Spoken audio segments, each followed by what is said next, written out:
সংসার সংসার চ্যানেলে স্বাগত। আজকে 5 বোনের গল্প বলছি।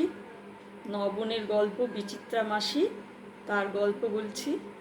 বিচিত্রা মাসি তো সেই মেয়ে মারা গেছে, তারপরে স্কুলে একটা চাকরি করছেন, খুব সামান্যই মাইনে, কিন্তু তবু এঙ্গেজ থাকার জন্যে তিনি সেখানে যুক্ত হয়েছেন।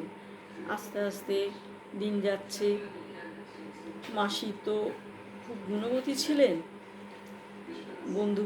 বন্ধুরা ছাত্রীরা খুব ভালোবাসত।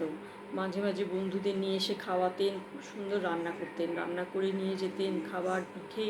সেই তখনকার দিনে এখনও হয়, ছাঁচেতে সুন্দর নারকোলের চন্দ্রপুলি করতে, নারকোল ক্ষীর দিয়ে বড় বড় মাছ করে, তার মধ্যে আবার ওই চন্দ্রপুলির মতোই ছাঁচে মাছ করে তাতে চোখ টোক দিয়ে এত সুন্দর করতেন না, মানে সত্যি প্রশংসার যোগ্য ছিল।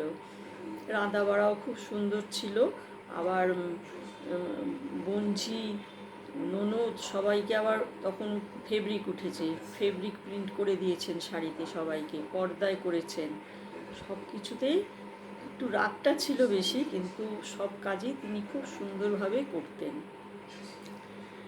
ইতিমধ্যে দিন যাচ্ছে, চলছে একরকম। বোনেরাও ওই দিদি বড়দি মেজদিও তার কাছেই বেশি থাকতেন। তিনিও তাদেরকে মায়ের মতোই যত্ন আত্তি করতেন।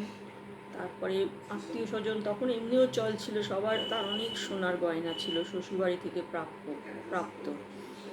সেই সব সোনার গয়না থেকে তিনি আত্মীয় স্বজন কাছাকাছি যাদের ভালো ভালো সব গয়না জানা দিতেন। তার অত গয়না ছিল, কিন্তু খুব একটা যে মোহ ছিল, অনেকে যেমন সোনা বা শাড়ির উপরে খুব থাকে, মোহ থাকে, ওনার সেই জিনিসটা ছিল না। উনি সব আত্মীয় স্বজনকে দিতেন। তারপরে ওনার এক বোনঝির বিয়েতে উনি নিঃশব্দে, মানে দু একজন খুব নিকট ছাড়া কেউ জানতোই না, সেই বোনঝির বিয়েতে তার আর যা হোক বিয়ে ব্যবস্থা হয়েছে, গয়নাটা হয়নি।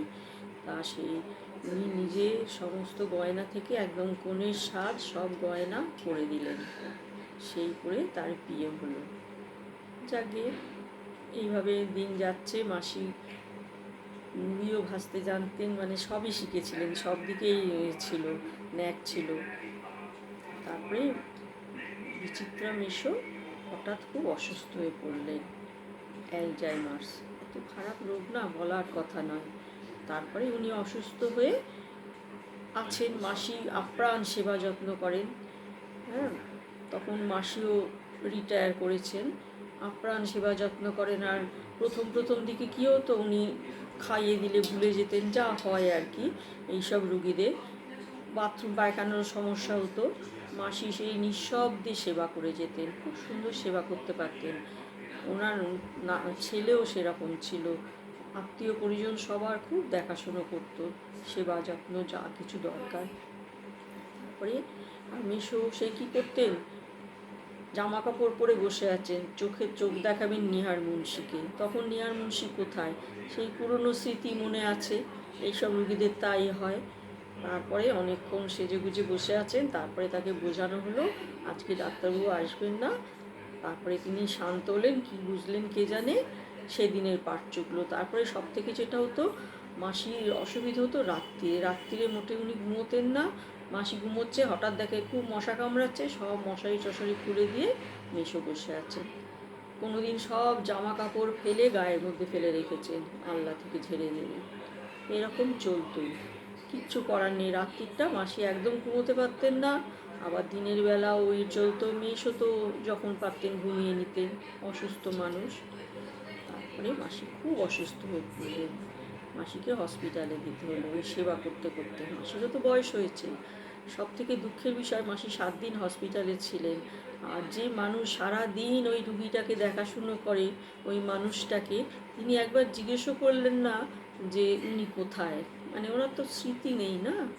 তারপরে মাসি তো ওইদিকে ব্যস্ত হয়ে যাচ্ছেন, মাসিকে বলা হচ্ছে হ্যাঁ হ্যাঁ উনি ঠিকই আছেন, তবে তোমার খুব খোঁজ টোজ তো করছেনই উনি, মানে তুমি যে নেই সেটা উনি খুব বুঝতে পারছেন, এইসব বলে টোলে ওনাকে বোঝানো হলো, কিছু তো করার নেই না।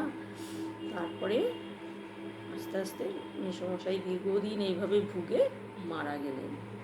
তারপরে মাসিও আস্তে আস্তে বয়সও বাড়ছে, প্রায় 77-78 বছর বয়স।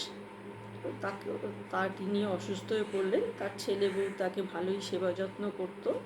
তারপরে তিনি যখন খুব অসুস্থ তখন তার নাতির বিয়ে। তার নাতির বিয়েতে সবথেকে দুঃখের বিষয়, যার এত সোনার গয়না তার কিন্তু একটাও গয়না খুঁজে পাওয়া গেল না পরানোর জন্যে। দুটো নকল গয়না পরানো হলো। কি জানি এত লোকজন কে কোথায় কি সরিয়ে ফেলেছে, কি করেছে, উনি খুব একটা বেশি নিজের রাখেনও নি। তারপরে তিনিও দেহ রাখলেন। আজ এই পর্যন্ত। নমস্কার।